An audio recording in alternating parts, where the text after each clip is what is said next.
Ah, the 1100s.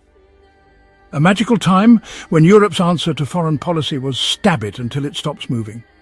And the Middle East was already well ahead of the West in, well, everything. Enter the Seljuks, nomadic Turkish horsemen who could fire arrows while riding at full gallop. Think Mongols, but with better hats and a firmer belief in Allah. By 1071, they'd smashed the Byzantine army at Manzikert, grabbed half of Asia Minor, and were eyeballing Constantinople like a fox staring at a KFC bucket. The Byzantine Empire, once the proud continuation of Rome, was now reduced to Constantinople, and whatever bits the Turks couldn't be bothered to take that week. Desperate Emperor Michael VII did the medieval equivalent of sliding into someone's DMs. He wrote to the Pope. Yes, that Pope, the one presiding over the Latin Church that had split from the Orthodox Church just 20 years earlier in the Great Schism, which was essentially the world's most passive-aggressive divorce.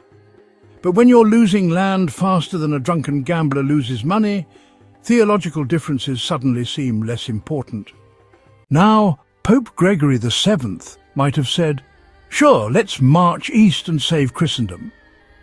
But he was a little busy fighting his own war, the investiture controversy, against Europe's kings over who got to appoint bishops.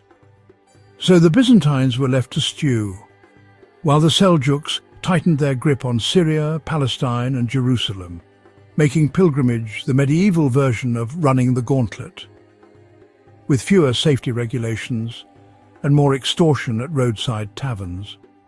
Fast forward to the 1080s, Emperor Alexius I Comnenus, far more competent than his predecessors, started clawing back territory. But to really push the Seljuks back, he needed mercenaries from the west. In March 1095, he sent Pope Urban II an SOS. And this time, it landed. Pope Urban had a plan. Send knights east to help Byzantium unite Christendom under Rome and, oh yes, maybe pick up Jerusalem along the way. Also, get those violent French nobles to stop stabbing each other over cows and go stab people far away instead. The perfect opportunity came at the Council of Clermont in November 1095.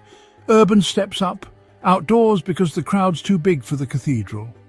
He talks about Christians in the East being oppressed, about the holiness of Jerusalem and how an armed pilgrimage could save them. And the crowd absolutely lost it. They shouted, "Deus vult! God wills it!" like they'd just won the medieval equivalent of the Eurovision Song Contest. Bishops knelt dramatically, knights pledged themselves, peasants cried, trembled, and immediately started planning to march east, despite Pope Urban never intending to send a mob of untrained farmers to face professional warriors. Here's where it gets messy. 4 chroniclers, Fulcher of Chartres, Baldric of Dol, Robert the Monk and Guibert de Nogent, all wrote versions of Urban's speech. Fulcher, calm and strategic.